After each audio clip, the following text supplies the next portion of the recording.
what I'd brilliant. So I was just going to say, we'll record it. If you don't want to be recorded, switch your camera off, and then you won't be seen. And colleagues who can't join can catch this later, which is always good to have. So welcome, and I'm really pleased to see some of you, so many of you actually, from the list that I was given appearing on the screen. It's always good to have plenty of people here.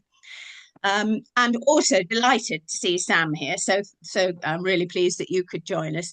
Just a couple of kind of announcements to make and things to let you know about, notices, before we hand over for Sam to speak to us. And that's really, first of all, just to say who I am. I'm Rosie Hoyle, and I'm one of the co-conveners of this governance and governing group, together with Andy, who's here, and Lizana, who's pinged in, and Abdullah in the top. So there are four of us who work on trying to put things together for this rig. And so we're pleased to have you with us today. And just to let you know a couple of other things coming up, we're organising something in May, and we've got a date, Andy, of the 18th of May for that. Now, there's some discussion about whether that'll be an online meeting or a face-to-face in Birmingham. Last year in May, we had a face-to-face in Birmingham, and that was fabulous. It might be like that. And actually, at the end of this meeting, we're going to get together and talk about all of that and try it. So watch this space for what's going to happen on the 18th of May. And then the other thing, Andy, I wonder if I can just hand over to you briefly is that we've got a book in the pipeline, haven't we? So, which is very exciting, a proposal for a book. Belmas, and so I'll hand over to you. Oh, thank you, Rosie. Belmas have got or have an association with Myers Educational Press, and they were discussing last year of the idea of a book series. So the books, each book would be based on the work of the rig, the research of ongoing in each rig. So I think there's in the order of maybe 5, possibly 6 rigs, and we're just about. In fact, I think the first rig, the inclusion rig, have got a draft, and we're working on our draft, which is a draft call for submissions for chapters. So it's all very exciting. Apparently, it's some years, Ron might know, but it's some years since Belmas produced any books. They did have a series of books on educational leadership, is my understanding. Yeah, indeed. Yeah. So the timescale would be in the next week or two. They call for abstracts to go out, and then they would be sort of back probably about June time. And we would be, as a rig, submitting the book proposal form. Obviously, Myers are very keen to receive these, and a number of us have put together the areas that we can provide the themes for the book, and the overall book we're looking at as a working title of democratizing governance, and there'll be a number of themes within that, but we're just working out the detail. And going back to Rosie's point about the next rig, we were going to have that. We were looking, and we're going to discuss it later.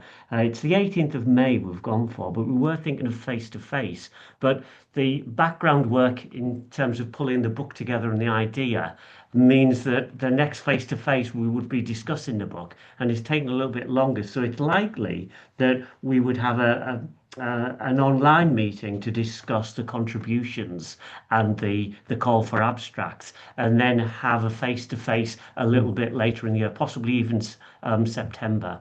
And Myers, it was quite startling, said, oh, once we've got the proposal and you've got your abstracts, you could have 6 months to write the chapter, and a chapter will be nominally 4,000 or 5,000 words, including references. So all very exciting, but just watch this space really, because the information will be out with Belmas in the next week or two.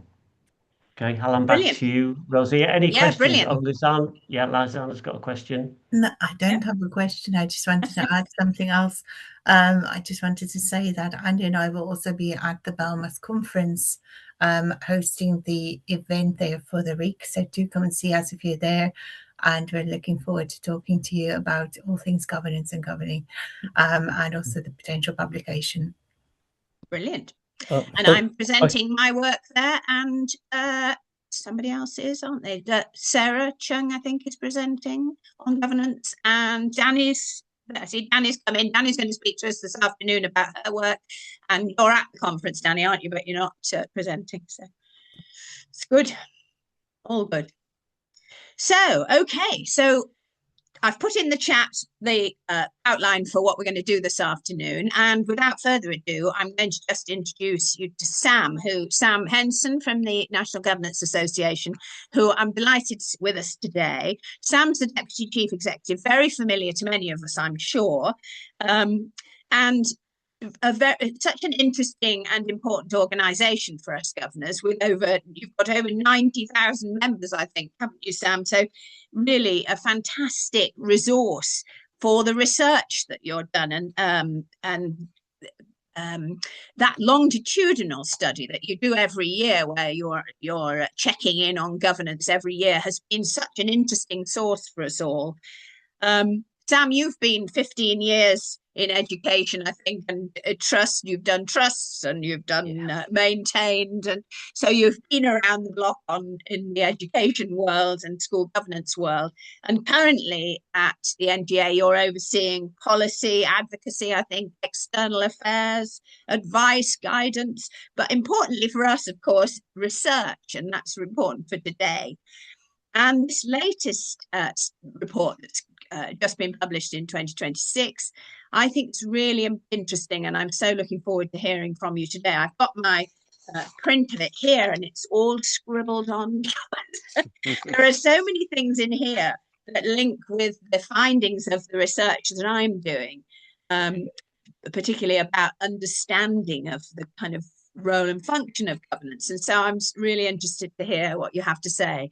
And then later this afternoon, we've got Danny doing a short presentation of her thesis, just to update us on what she's been finding out. And that's about the role of the governor, isn't it? Making sense of school governance. So that'll be interesting too. So I'm going to hand over to you then, Sam. You will need to upload slides. Will you want to share your screen? Yeah, I'm sure thanks, Rosemary. Cynthia will have accommodated that. I will share. Give me 2 moments. Off. Right.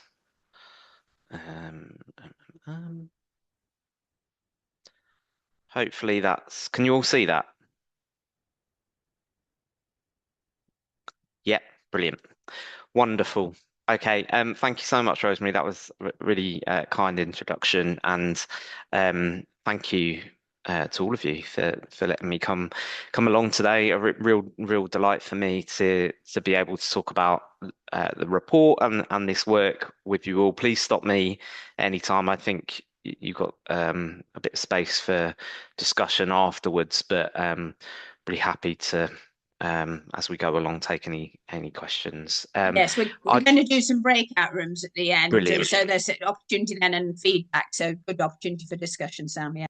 Brilliant. Thanks, Rosemary.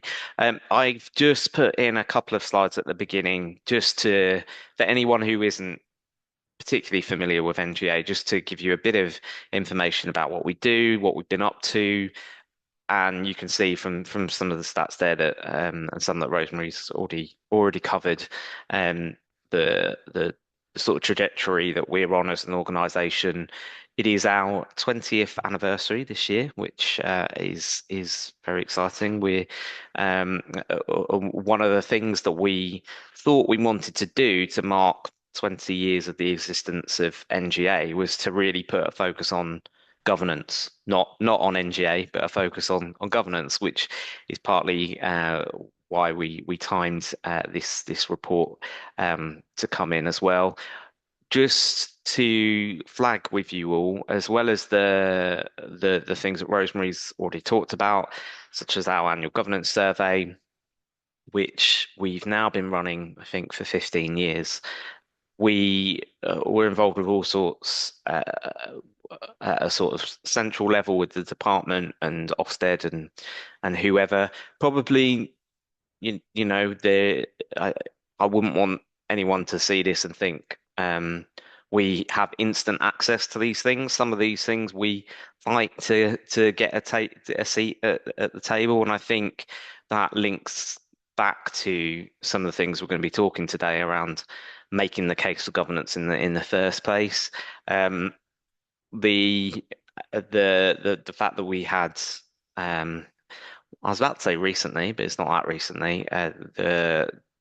The Labour government coming in, it was an opportunity to, I think, put afresh some of the points that we've been talking about for a very long time, which I know you'll share, particularly around the principles of good governance and why ministers and the civil service need to pay attention to governance.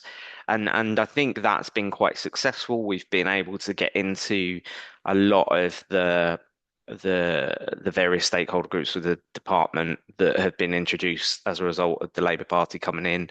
This improving education together is like a new way that the department is working now. And some of you will be familiar that under the previous Labour administration, there was a sort of social contract way of working where the department worked with the unions and so on. It's almost like a reintroduction of that.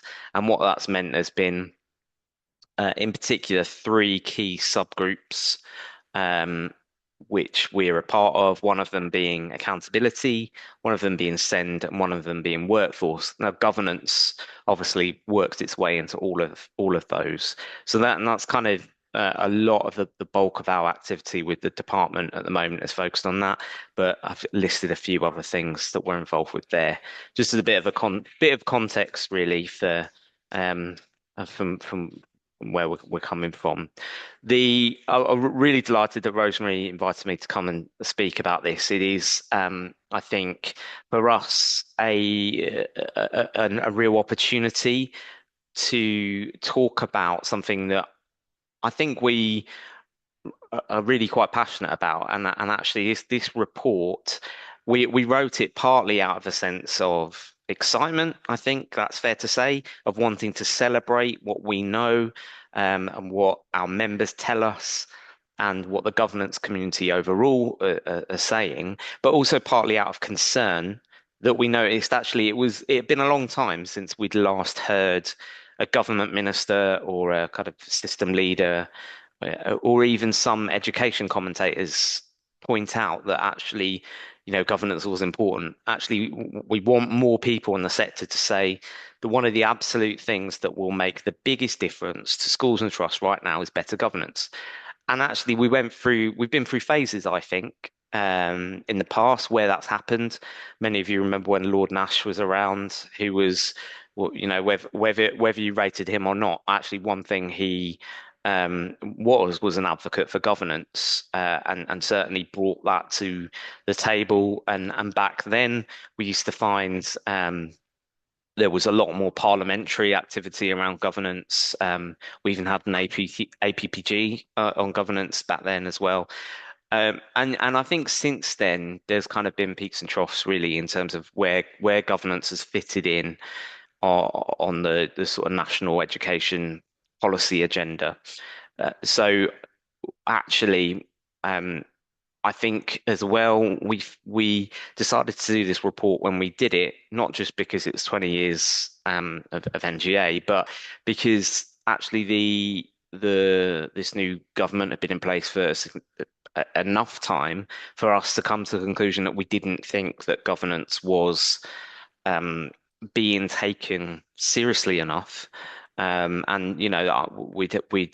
we'd happily say that directly to them. We do say that to them all the time.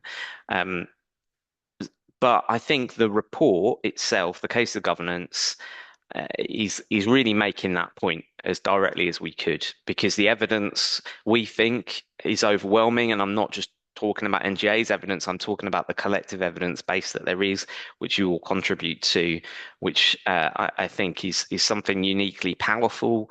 But the potential of governance in the system I think is so real, but I think actually this report comes from a place of whilst it is real and it's there, it's not yet been realized, and there's still so much more that we can do, that that the system can do um to get governance delivering against that potential. So yes, the report marks 20 years in the making, really, from our point of view. But I think it's actually more about it being the most comprehensive argument that I think NGA has put together in terms of, right, why is governance important? Why do we need it anyway?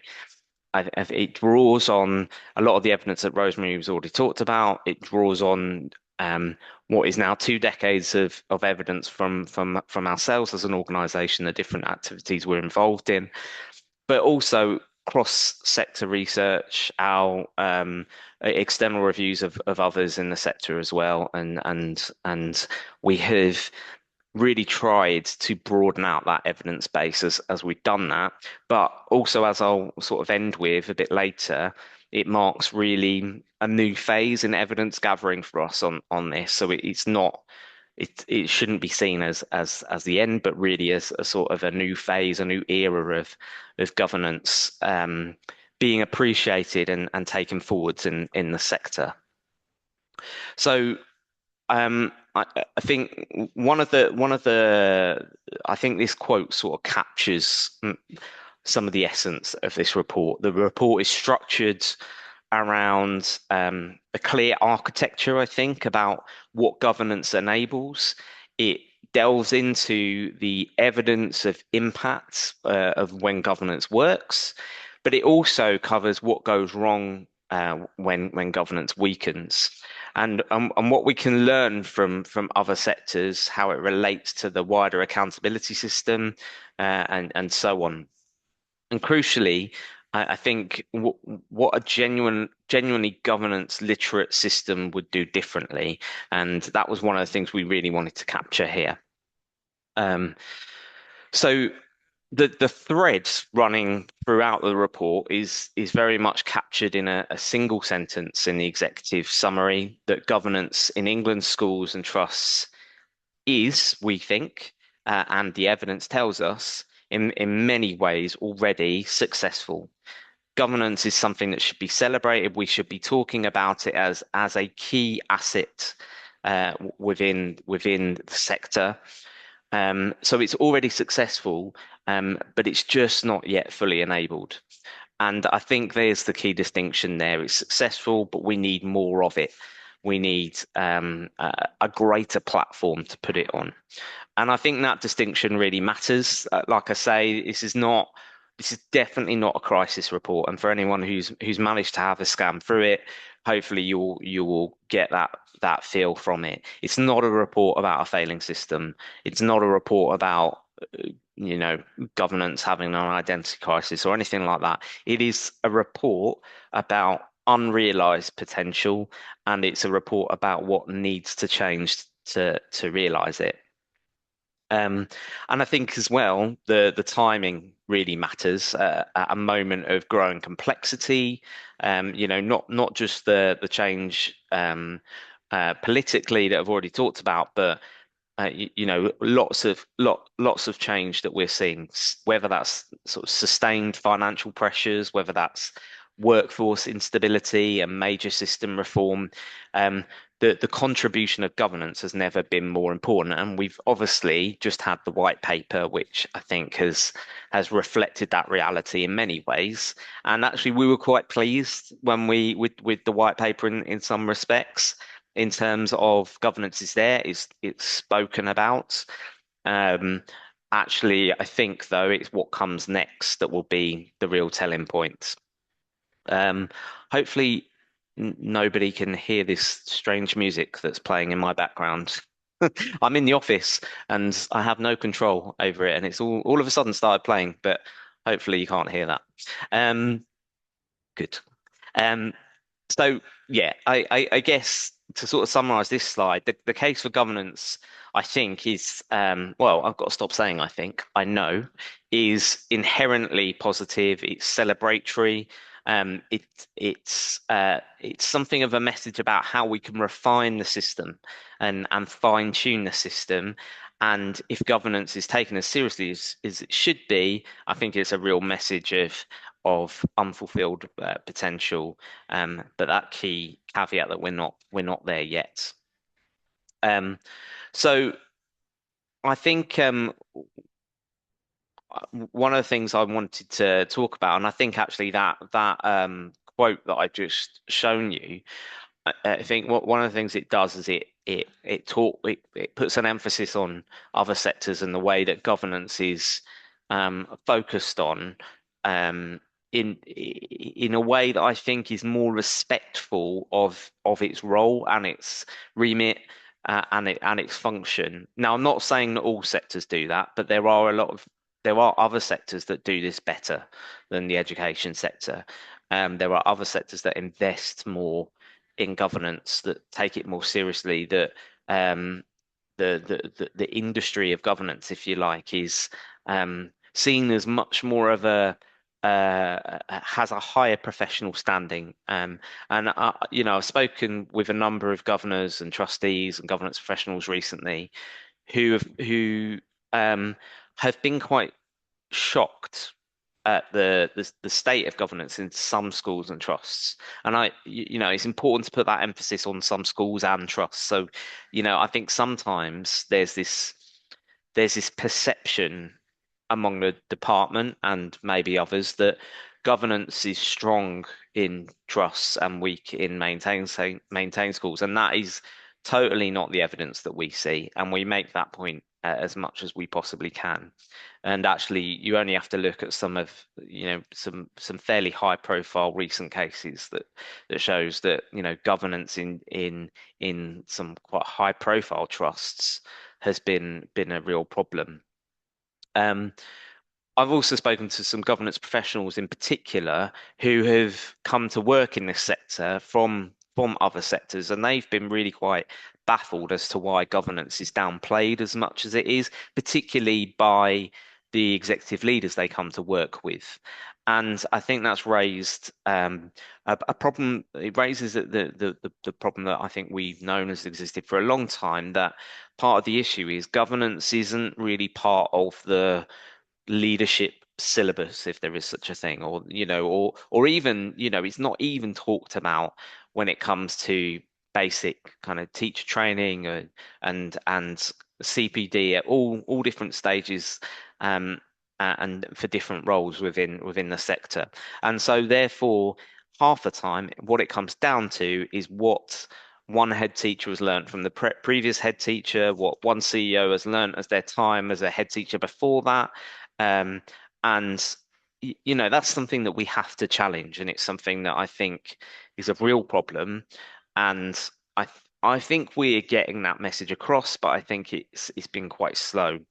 The relationship in education with governance has been, we use in the report, we use this word ambiguous. It's some of you might disagree with that, and actually if you do, that's a good thing, because it means your experience is something different. And we know that in some schools and trusts, actually, that couldn't be further from the truth, but it's not a universal characteristic.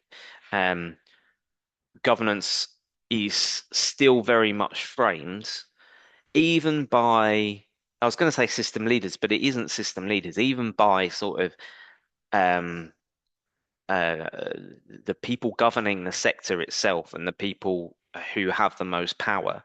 It's framed primarily as something to be tolerated, I think, or as a compliance function or something to be managed rather than to be actively valued and nurtured. It's almost seen as an insurance policy rather than investment. I know I said I wasn't going to talk about this all being a problem, but I think actually it's important to like bring out some of these things first. But yeah, what's really interesting, we have it's just under a quarter of a million people serving as governors and trustees in England, and they contribute a huge amount in terms of hours every year to the system. When you try and turn that into a sort of monetary contribution, it's massive. There was a piece of work done in 2014 that I'm sure many of you will be familiar with that put that estimate around 1 billion annually. That would have only have gone up. We haven't really attempted to do the maths to try and work out what that is now. But I think even then that figure remains that figure was fairly conservative when you account for we couldn't possibly determine what governance means in lots of different places when we look at other things such as the growing complexity of schools and the growing complexity of governance within the system. When we look at just how much value now is based on people's time, I think that contribution has only gone up. So the truth is, all of us here today, we get that. I'm sure, but the large swathes of the sector don't look at it like that, and they look at governance in the sector as something to be kind of entertained or tolerated or to sort of play up to. We do come across some heads, some CEOs who are very, very in tune with what governance brings to their organization. That's really good. And one of the missions that we have at the moment is really to give them more of a platform. But like I say, not enough. School and trust governance it's not a peripheral function. It's in the report we use this word. It's civic infrastructure at scale, and we kind of like putting emphasis on this word of governance being infrastructure within the system. And I think that's the kind of core of the message that we're trying to get across. And I think in looking at that, we've got to look at, well, actually, why is governance so important? What does it actually do? And what the report does, and building on all of the thousands of external reviews of governance that we've done over the years, looking at that data set, looking at the longitudinal data from our surveys, and other bits of research we've done, that we kind of concentrated it down really to kind of four things that we saw governance enabling when it's done well, when it's done as it should be. These were the four kind of characteristics of what governance does. And I'm going to kind of take these one by one, if that's okay. So I think before I start on the first one, it's worth saying that we know, and particularly the work that many of you are doing, there is a real commitment to improving the evidence that exists, but we still need to do more, and NGA has a role to play in that, as you do, but we're trying to get more people interested in it as well, and that's easier said than done. But if I take this first one, leadership, governance as leadership, and one of the things that we talk about in the report is governance shouldn't be seen just as an enabler of leadership or as a support or challenge to leadership. Governance is a distinct strand of leadership in itself. So governance as leadership, I think one of the challenges to this sort of narrative is we've often talked about governance as this kind of oversight of leadership type role, whereas saying it's leadership in its own right is I think us taking a step further, saying actually governance doesn't sit on the periphery of leadership. It's not a bystander. It's not even just a champion of leadership. You know, and this crucially isn't new thinking. Many of you will be familiar with this. Books have been written on this. Other sectors of, you know, don't even debate this. The relationship between board and the executive rests not just on operational and strategic division or fiduciary compliance or stuff like that, but um, many of you be aware of this term generative governance and governance at its most powerful. And we've tried to kind of capture a bit more of this.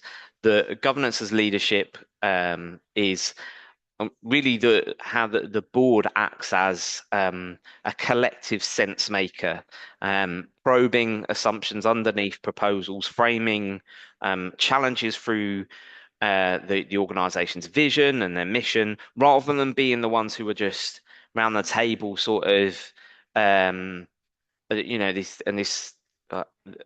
important stress. This is a sort of misinterpretation of what governance is, but a lot of people kind of see it as, oh, people around the table nodding along to the vision that's been articulated by the leader.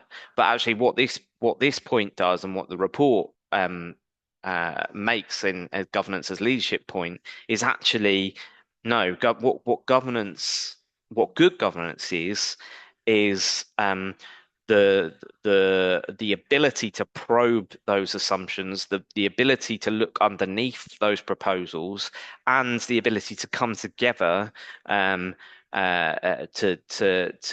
put that visionary response together in the first place. And that is that generative function.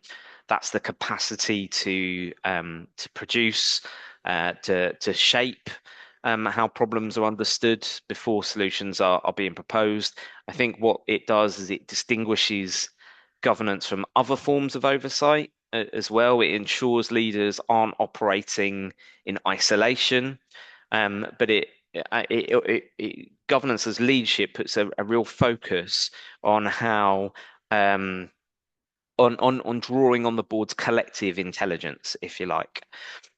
So I think this really matters. I think that the leadership points, and some of you may be thinking, oh, you know, this feels fairly self-explanatory. This feels pretty obvious. I don't think it is obvious to lots of people in the sector at all. I don't think governance is recognised as leadership. And one of the things that we want to do through this report and the work that's come out of it is making the point that actually this form of leadership matters more than we acknowledge. Most school and trust leaders, you know, that they come from teaching backgrounds. The majority of them, they bring deep professional expertise in education and pedagogy, yes. But schools increasingly, and this goes back to what I was saying earlier, they increasingly depend on a wider range of skills. You know, as we look at the role of schools in society today, what we need is an increasing range of skills around the table from all different walks of life, all different skill sets. And boards, in many ways, provide access to that broader expertise. So when governance is acknowledged as leadership, I think one of the points we want to make is it provides a long-term focus in a system dominated by short-term pressures. So it distributes responsibility. So leadership becomes sustainability rather than exhausting for our leaders. Governance as responsiveness is the next one. I think responsiveness is a really important word for education and the sector and schools and trusts. Unlike inspection or central oversight, what school and trust governance does is it embeds in the organization and operates continuously. So the point we are trying to put across here is it's responsive in a continuous way. And this allows boards to interpret policy with nuance. It allows boards to anticipate emerging risks. It allows boards to adapt strategy based on real-time contextual intelligence, which is really, really key. And it's one of the things that's at the heart of the line that we keep saying to the DFE, that governance is a primary form of accountability, and the accountability narrative in the sector at the moment is misplaced. So, I'm not sure I need to cover this in too much detail, but I think this responsive function, um, we all know, becomes really critical in different phases of a school or a trust life. Whether that's periods of constraints, whether that is, big things happening nationally or big things happening locally. Being responsive is what differentiates governance at a school or trust level and to kind of the governance of the system. We could go further if you wanted, in that obviously one of NGA's big commitments is to governance at school level, and in trust we're doing some work on this at the moment, but we think it's vital that there is a form of local tier governance, and I think that's at the heart of this particular argument as well. The next one is governance as answerability. I quite like this word. I think it talks about accountability in a slightly different way, in a simpler way, I think. And I think it can be misconstrued. I think one thing to stress in the report is we're not sort of making the case that governance is a sort of democratic representation in the electoral sense. And I know some people will have views on that, and if we had time, we could debate that. But I think the point we're making is that yeah, whilst boards don't make decisions by popular vote, what they do is they provide the mechanism through which stakeholder voices are heard. And we know different boards do that in different ways, and that's fine. But at the heart of it all, we need to make sure they are doing it, and that stakeholder voice is translated into something tangible and real. It's translated into the strategic insight that informs decision making and so on. So looking at our ERGs in particular on this one, our evidence showed that meaningful local engagement with those voices better supports strategic decisions. It better supports the maintenance of stronger organizational legitimacy as well. And I think that's really important. If stakeholders feel that they are listened to, then by the organization, whatever organization it is, then obviously it reaffirms the identity of that organization. So governance ensures accountability there, then in that case is relational. It's not regulatory. It's grounded in dialogue, it's grounded in transparency and trust. And I think that's really important. I think for us, this one has a real profoundness in it, particularly as we look at the system today that operates increasingly through kind of centralized mechanisms, but yet actually we need to come back to the heart of it, which is it is a public service that serves communities, and I think this has been at the heart of the debate, particularly around multi-academy trusts over the last few years. How do multi-academy trusts do this? And as I was just talking about, local governance was right at the heart of that argument. So let me move on to the last one: governance as stewardship. And governance as stewardship is our kind of fourth enabler or characteristic, whatever you want to call it. Governance enables stewardship. It's good governance is built on stewardship. So governance takes care, and I quite like the idea of just kind of stripping this one back to what does stewardship mean? And stewardship means to take care. And I like that idea of governance being seen to be careful. That governance in a school or trust, it applies ethical care. Um, it doesn't sort of assume ownership in a sort of sense of, right, this is ours, hands off sort of thing. But what it does is it recognizes that it is responsible for a public good. It's responsible for public resources. It's responsible for organizational culture, and crucially long-term sustainability. And I think that's at the heart of what stewardship is about. So stewardship is about stewardship of something precious.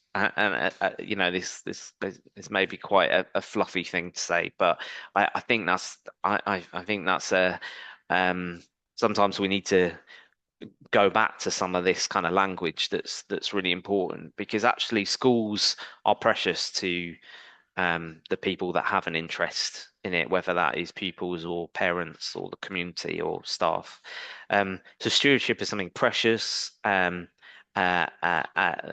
community institutions, stewardship over taxpayer money. And I've just been asked to do a quote for Schools Week today on executive pay in maths, which is probably the thing that we get asked to do quotes on by the education press more than anything else, because it is one of the things that most visibly, I think, creates real friction in the system today. And actually, one of the things that we say to boards when determining executive pay is actually how can you justify this to the community, with all the communities within your school? Can you justify this to parents? What was it you would say to them? And actually, crucially, is it a good use of taxpayer money? And I think this kind of emphasis on being a public good gets right to the heart of stewardship.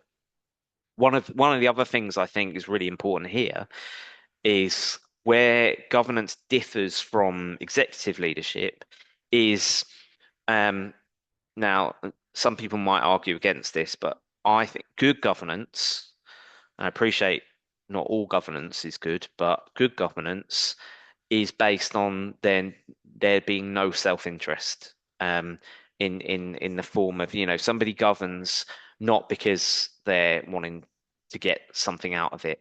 Now, I know that's maybe slightly stretching it in terms of actually we all get something back from governing in terms of, um, we want to give something back, and actually it's a rewarding experience, but it's different. It's not like your Matt CEO is getting paid hundreds of thousands of pounds a year to do it, or so it is a different form of leadership in that respect.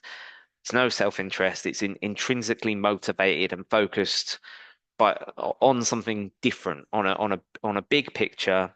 And I think therefore that governance and trustees are more likely to act as stewards than those who rely on monetary reward or external rewards from doing that.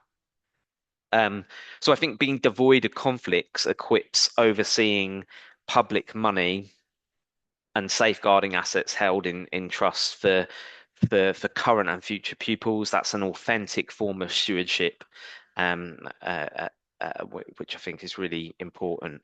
Rosemary, how much longer have I got? I'm just aware of time. 5 minutes. 5 minutes. Brilliant. Thank you. So one thing we wanted to do within the report is really focus on, and actually, what does governance look like when it's done well? We've talked about those 4 capacities of governance, but we also looked at the wider evidence base there. And the good thing is there is a lot of good evidence out there around what happens when governance works well. One of the things, pushbacks we often get from department on governance is, well, how do you prove the impact of governance? Show us the impact of, and historically it's not been the easiest thing to come up with that direct evidence base that really shows that and we think it's there, but often the department will say, well, actually, that's because you've got this charismatic leader or whatever, you know. So it's I think actually digging deeper into the evidence has been a really rewarding experience for us. I think the well-governed organizations rarely operate in isolation is one of the things we found. The report's evidence shows that those organizations are more likely to share expertise. They're more likely to be open about their governance because actually that, you know, they've got something that they want to share. Um, we talk about good governance generating what economists call positive externalities. That's a word I struggle to say. So the sort of the benefits that strengthen the wider system, not just the organization where it operates. I haven't got time to go into it, all of this now, but I guess what I would say is there's lots of good things in there in terms of, you know, celebrating what happens when governance works well. I will touch on this very briefly in my last few minutes because whilst I've kind of been assuring you that the report is very much celebratory in nature, I think one of the things I think we realised in doing that, actually, I talked about Lord Nash earlier. One of the things that used to happen then in Lord Nash's sort of era is governance was talked about a lot at the highest level, part mainly because there was a lot of things going wrong, and we're obviously not advocating for going back to that. But what it did do is it put an emphasis on the importance of governance and what happens with governance failures. I think one of the issues now is there's a sort of complacency in the sector that kind of assumes we're past those days, because some of those major kind of catastrophes that happened, you know, Lilac Skies and Perry Beaches and those sorts of examples, and they're not as forthcoming, or you know, they're not as extensive, but they do still happen. And you know, we still have too many financial notices to improve. We still have too many. In fact, now one of the big things is trusts being bailed out by the department, and we're seeing millions of pounds worth of loans going into some big trusts as well. And you know, often governance has been at the heart of that. So the report is clear that governance failure is rarely sudden. It's what our research has shown us. It's often a gradual erosion, and DFE and NGA's own ERG analysis show that governance related issues commonly precede formal intervention, and they rarely stem from bad intent or lack of commitment. They often arise out of initially very subtle issues, actually, that I think we just need to, you know, remember that. And that's one of our kind of goals, really, is to sort of, well, let's talk about bad governance a bit more at that level, just so we're to make sure we're using it as a learning experience. There's a couple of other slides. I'll share the slide deck with you all, so you can look at the rest of it. The other slides, really, this one was just talking about the different things we'd learned from other sectors, but that's all in the report. And then we go on to give a few recommendations, which I'll just flag here. So we've got recommendations for the government and policymakers. We've got recommendations for schools and trusts, and for sector partners. And actually, it's worth saying that one thing I think we have seen a really we've seen some real development in is partner organisations really starting to value and speak up on governance more. I think part of NGA's kind of strategy in this has been, right, NGA we are an influential organisation, but we're not as influential as quite a few other big voices in the sector. So our goal isn't just to influence the department and Ofsted, and actually our goal is also to influence the influencers, if you like. So we're seeing some good progress there, but there's definitely more work to be done. I'll stop there. Sorry to rush the end, but I hope that was helpful. Super, thank you very much, Sam. And I'm sure there's lots in that people will enjoy talking about. Andy's put a comment, a question rather, or comment into the chat, which we'll pick up. And when we feed back at the end of the groups, it might be something that gets talked about in the group that you're in. So I think lots of food for thought there. So, Cynthia, you're going to put us into groups, I think, aren't you now? And then we can talk about what we've heard and come back in 10 minutes to share it.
Everybody's coming, pinging back.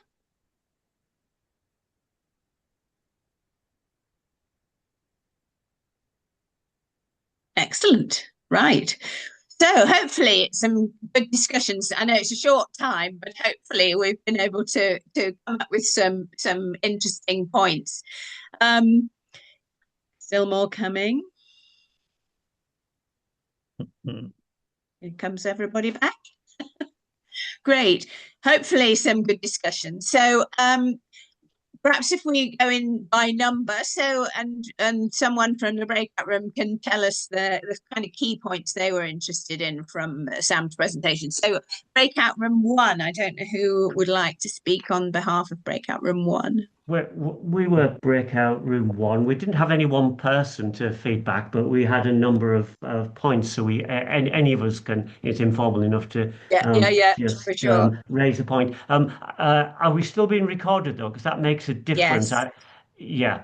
Okay. As to what you might say, I don't know. We might need to talk about the informal element if we record that or not. I don't know. Yes. But anyone from room 1 like to raise their points? Yeah, I'm happy to. So it was picking up on Sam's point around why governance isn't taken seriously, and I was saying it's not a thought, but it's just not fully formed. But whether that kind of view of school governance particularly is because our governors and trustees don't get paid, and whether that kind of can have an effect on how people see the role. And I know the point was addressed about actually being stewards is actually it's beneficial that they don't get paid. But it was just that was just a thought really that I was thinking about when that element came up. Brilliant. Okay. Anyone else? No? Okay, well, perhaps move on to our group, which was 2. And Ron, you made a really interesting point about language, didn't you? I thought. Well, okay, yeah, I think there were 3 things that we really kind of covered. I mean, the first one, wondering why we're still using the expression good governance when effective governance says a lot more about what really should be going on. And maybe if we're wanting to improve the image of governing, then we should be talking about effective governing rather than the alliterative good governing. Secondly, we wanted to recognize the centrality of governance professionals in how processes and practices of governing work. Yeah. And really to encourage perhaps greater emphasis on the support for governance professionals, both at school and at trust level. And thirdly, questioning why governance isn't included in leadership training, and an encouragement to the NGA to maybe use its membership of various committees to encourage that development. And that was certainly something that has come through very strongly in my research, where there's an absolute mixture, where some executive leaders said they had had no training in governance, and some had briefly touched on in an MPQH or whatever, through to some who had their chair had taught them about governance, really. So definitely a clear sort of feeling coming through that they weren't learning it systematically through their leadership training. Yeah. Good. And focus group 3. Well, one thing, I don't know if anyone else wants to say anything. One thing I actually mentioned was thinking about moving away from talking about effective governance, which is interesting after what Ron says. And I quite like the emphasis on strong governance in this report rather than effectiveness, because I find sometimes talking about effectiveness, you've got to decide effective in relation to what. And I found that not in the research I did, that wasn't always a helpful way to sort of talk about practice and things like that. So that was just an interesting contrast to what your group came up with. We talked quite a lot about some other things, Sam. I can't remember. Yeah, well, no, it's interesting. I was just thinking as well on Ron's point. So we used to use effective governance a lot, and actually we shifted over to good governance, partly because we felt that effective felt quite clinical. It didn't quite get to the heart of the sort of the ethical side in a way we wanted. So it's an interesting observation. So but yeah, we also talked, didn't we, Danny, about the kind of prevailing existence, maybe more than what our report let on to, about heads or CEOs sort of dominating board discussions, dominating the board culture. So yeah. Yeah, very much so. Problematic, isn't it, if that happens? Yes. Yeah. Any other points that we haven't brought out from that? And Andy, you put a point in the chat, didn't you, about when Sam raised the point about executive pay and Matt and Andy said, could we argue that excessive executive pay is a proxy for poor governance? And I think you did kind of suggest that a bit, Sam, I think in what you were saying, weren't you? That yeah, something that totally governance agree. should be keeping an eye on. Yes. Yeah. Perhaps then one of the things that we ought to be spending a little effort on is trying to work out what we want to call governance then. If there is this debate, and it's a worthy one, we ought to be, all of us at least here in our Belmas group, pretty clear what we would want to call governing, whether it's strong, whether it's good, whether it's effective. And I did hear recently another expression which I wouldn't really want to encourage, which was the use of the term muscular governance. Don't think we want to go there. I know, shock, horror, terrible. But I do worry. Indeed, so just the image is awful, isn't it? But if at least amongst us we could work through our own definition here and think what we mean, that maybe would be of some advantage, maybe for a later session. Yes, and that gives me a good segue on into Danny's presentation, because Danny, you've looked at making sense of school governance, and so actually there might be some links in this about thinking about if we're making sense of school governance, how do we use language around it? So it might lead us into an interesting chat further down the line. But I'd love it if you would like to do your presentation of your thesis. You have handed in, haven't you, your thesis? Yes, I have. Yes. So do you need to share yes, slides? Let me Yeah. do that quickly.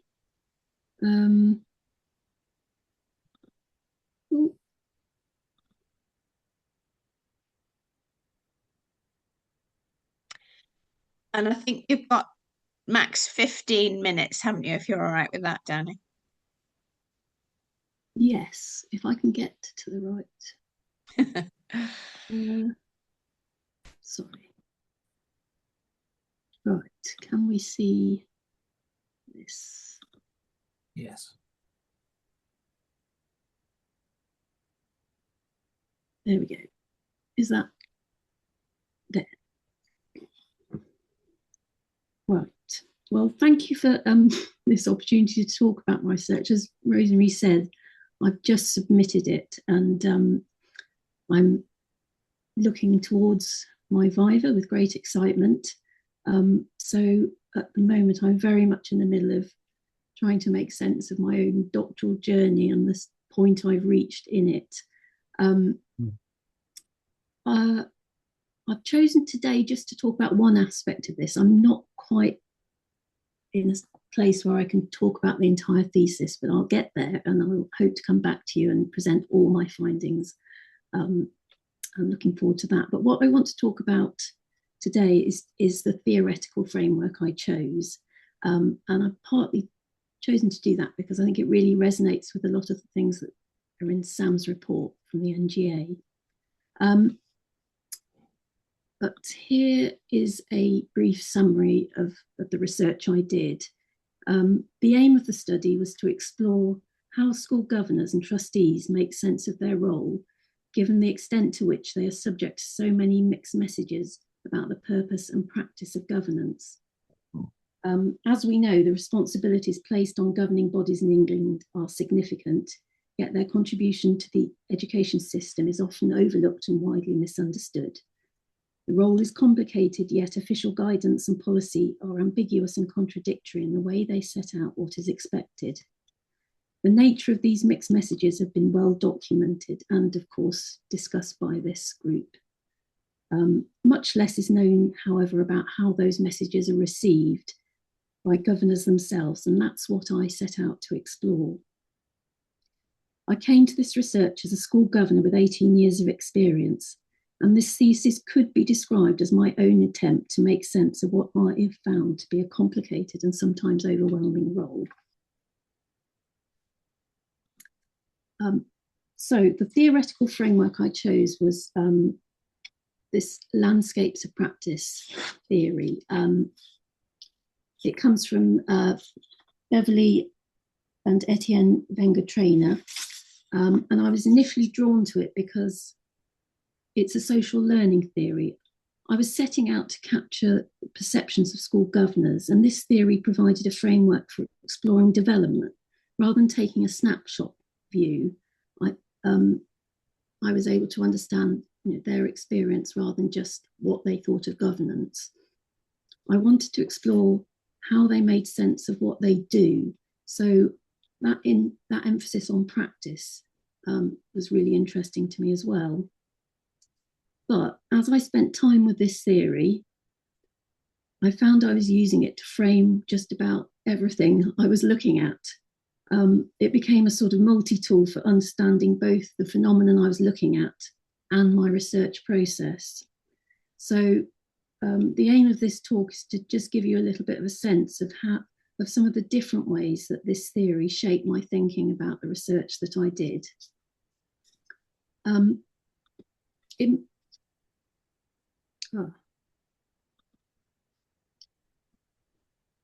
Just briefly, to just talk about the theory, it extends Etienne Wenger's earlier work on communities of practice, which I'm sure everyone is aware of. He suggested that a practitioner can build competence by engaging in practice and interacting with fellow practitioners within their community. Through mutual engagement, joint enterprise, and having a shared understanding of the nature of their role, the community negotiates meaning. An individual's status as a legitimate practitioner depends on the extent to which their practice reflects the regime of competence agreed by the community.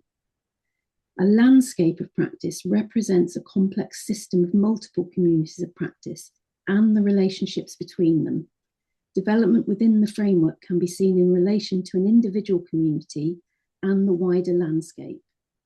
Wenger Trainer distinguishes between the process of building competence within one's own practice and developing knowledgeability across multiple practices.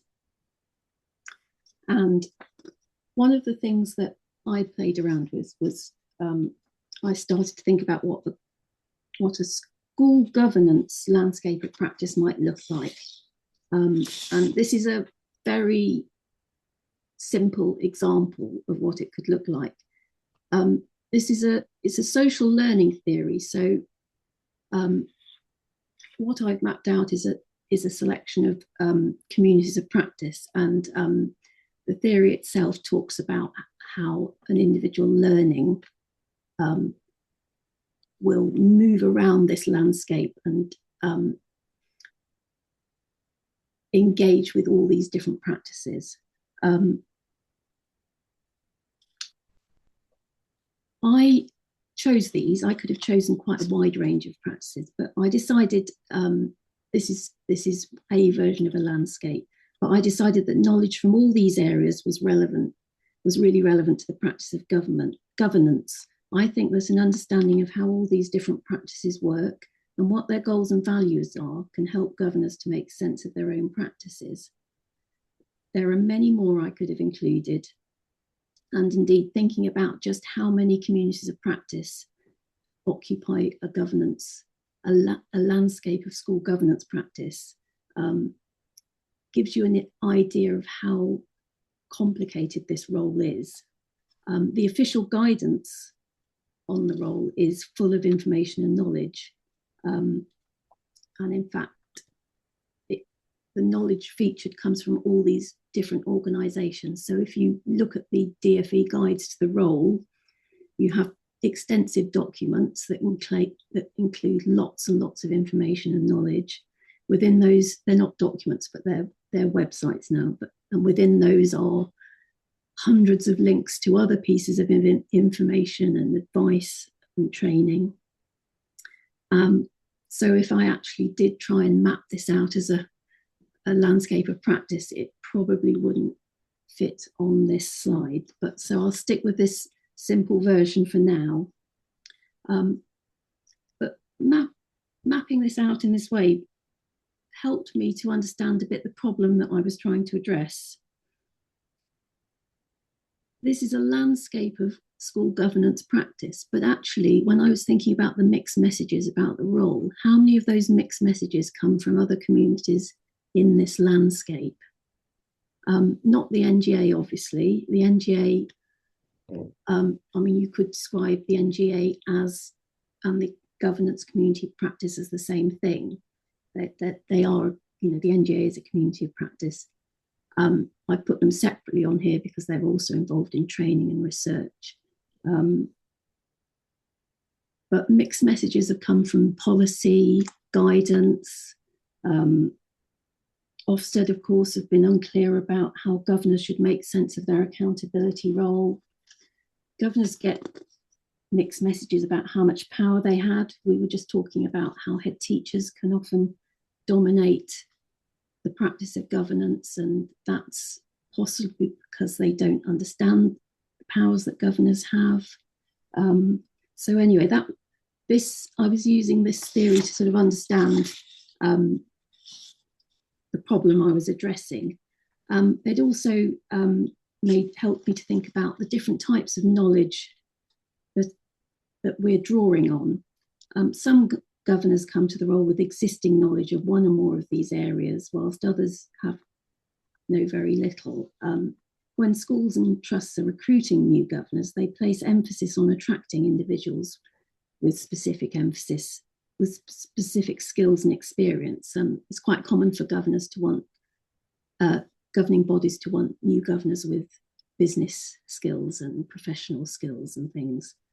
And I know there's been a lot of research looking at which skills are valued and things.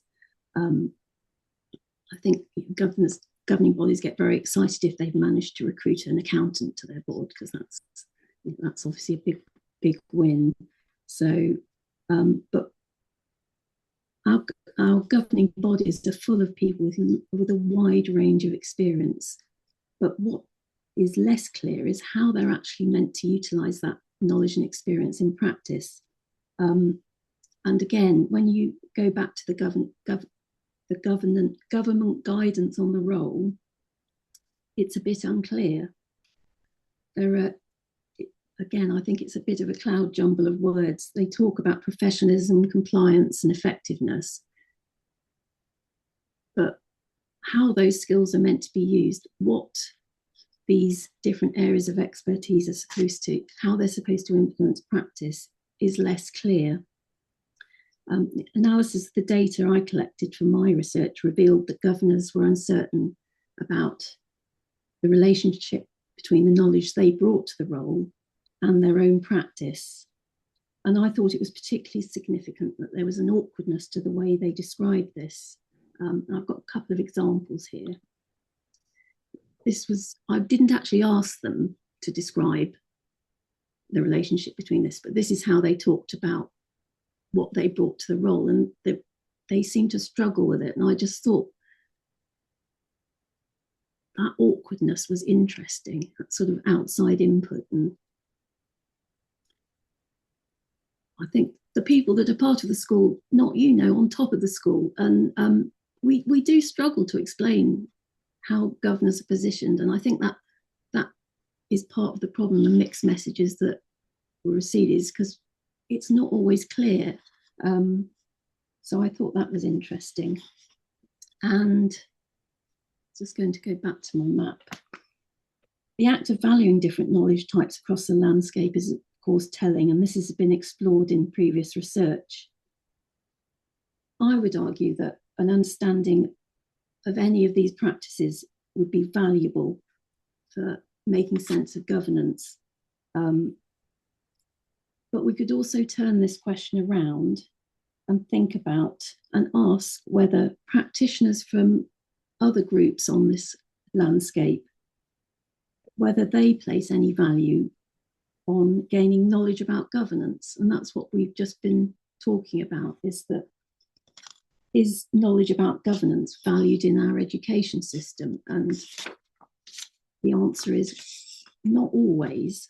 Given that we don't expect Ofsted inspectors to necessarily understand about governance, we don't tend to induct staff governors into the role. We tend to consider having an experienced and accredited governance professional as a kind of optional extra rather than a necessity for boards. Training isn't mandatory. If you're reading any education policy or guidance, you kind of get the impression often that, did they consider it necessary to actually ask anyone who understands about governance and the practice of governance? It seems to be the value of that knowledge is really questionable. And again, this was helping to frame the problem that I was addressing. And also it helped me to think about the literature review as well. I was looking at what assumptions researchers made about how governance works in practice. Did researchers who were exploring aspects of governance actually talk to governors or observe practice? The review made me even more sure than ever that I wanted my research to capture not just perceptions about what governance means, but perceptions of practice itself. One piece of literature I encountered, which you may know, is excuse me, research by Dobson et al. Their study explored how governors from the business community acquire new knowledge in their role. This research was of particular interest because it used the landscape of practice theory, same as me. They describe a governing body as a landscape of practice because its members are drawing on different types of knowledge. Their idea of a landscape was very different to mine. I found that interesting. But what was striking, though, is that they talked about a landscape of governance practice, but they didn't once consider that governance itself might be a practice, which was quite surprising to me. And then, oh, I'm sorry, I'm jumping ahead. I also began to notice other things that were missing. Research into practice that didn't include the voices of practitioners. Policy or research into accountability in English schools that didn't mention school governors at all. In some cases, this was appropriate, and in others, it was acknowledged, but not always. The NGA and others have carried out lots of research that is grounded in knowledge and experience of the practice of governance. But what I noticed that was missing there was a response of any kind from the government to the findings there. The status of governance knowledge and expertise seems low. The voice of governors is not the most dominant in their landscape. In another piece of research I came across very recently published, Ozeza, Kernock and Bates, they explored the way accountability is understood in the English education system. Their paper does look at how school governance works in practice, and the authors highlight how often assumptions about how things actually work has often gone unchallenged in the past. But one thing that struck me, however, when I was reading the research is the way they described the individuals they interviewed. They produced this table demonstrating the different areas of expertise covered. In the commentary to this, they described, and I'll quote, 4 participants held professorships in UK universities. Of school practitioners, 2 had master's degrees. 11 experts undertook senior leadership roles, including headship, or served as school governors. And I was left wondering why governance wasn't regarded as an area of expertise. I'm just going to leave you with this quote from one of my participants. And I think this probably resonates with quite a few practitioners, this idea about whether you can challenge and or what do governors know. But what I just wanted to think is that, would a governor ever think about saying to a head teacher, excuse me, but what do you know about governance? And I don't think, I think that would be a surprising thing to hear, but actually that's where we should be. If we valued, the practice of governance, we talked about it, we celebrated it. So that's my talk. Thank you for listening. I'm obviously a bit nervous. This is the first time I have talked about my research at any point. So apologies for the nerves, but Brilliant. You didn't look nervous. thank you for listening. You didn't look nervous. So that was really good. And how interesting, linking with so many of the things that we've just been talking about. And I've just written down on my piece of paper, future session, how do we talk about governance? Because that sounds like it's something really important that's come out of the day.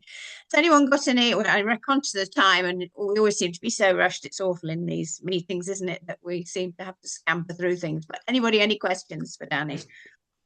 A quick observation that I could feed back to Sam, if that's okay. Yeah, Is he sure. still with us? No, he's had to leave for another meeting, but Oh, he's had to leave, is it? Yeah, well, I I'll can just share pass it it very on. briefly because I'm conscious of the time. Yeah. But it strikes me when I look at leading academies, multi-academy trusts, I think their structure, governance structure, is very often flawed. They're not accountable. They don't publish their minutes. They're impenetrable. And I was aware that I dug them out here. The National College used to do case studies, like that they felt was exemplar Yeah. models for governance and leadership. I didn't agree with them, in fairness. I thought they were highly flawed themselves, like Academy's Enterprise Trust, but at least they did do them. And I thought that the NGA would do well to publish a leading case study that they felt was good practice, because Yeah. we don't have them. And Ron would know that if you have a review, a governance review, they tend to be hidden. They're not published, or there'll be a little synopsis published. So you can't actually dig down into it to see what we would regard as out there leading governance. And if we looked at these now, Academy's Enterprise Trust is now Lift Schools, impenetrable. You've got United Learning Trust, probably the biggest one. I think about on 100 now. I think they're impenetrable. And the Harris Federation, again, impenetrable. They don't publish anything. No. Okay. Interesting. Yeah. Abdullah, I think your hand was up just before Stephanie's. Yeah, I think thanks, Rosemary. I think across both of the talks, one thing that's kind of coming back to me is that even though governance is really central to society, the access to understanding it is is kind of dawning on me. It's very limited. It's either through for example, the NGA or the local authority, because of the nature of and the critical nature of thinking, kind of the importance of understanding governance for society. It needs to be a much kind of wider available concept or idea. So I think maybe one thing, as a research interest group, as advocates for governance, I think perhaps we can find ways of making it more accessible to the ordinary folks, if you like. So I mean, this is my question really, that in the chat as well. We know, for example, faith schools might have ways of delivering governance. And it's really the LS and anybody else, NGA and anybody else who comes along to help schools. So I think, so this is something that the idea of having wider access to understanding governance for society is something I think we could argue for. Interesting. And Stephanie, we'll just take one more question, and then conscious we should wrap up. So Stephanie, do. I was going back to the discussion about the language and how we describe governance, which I think ties into the earlier session as well. Yeah. And I think it would be really worthy of debate to talk about governance versus governing. Yeah. I think they're different. Yeah. And I think when Ron was talking earlier, I think he may have used them interchangeably then. I may have done as well, but I make that distinction in my thesis. I think it's really important. And by error, probably, because I'm a really keen advocate of separating governing from governance. And I know we've had the conversation before, Ron, and I mentioned them in my thesis. I mentioned the difference in my thesis as well. Yeah. Good point, though. Yeah. Interesting. Danny's just saying that she does make that clearly in her thesis. So yeah, it is an interesting my thesis is about governing, very much. Yes. So. Absolutely. Yeah. Interesting. Well, that's been fabulous. So I'm conscious we're 4 minutes over, but that's been a really, really interesting session. So thank you all for joining. And Cynthia, have you made me host so conveners can hang on for a minute now to talk? But thank you all very much.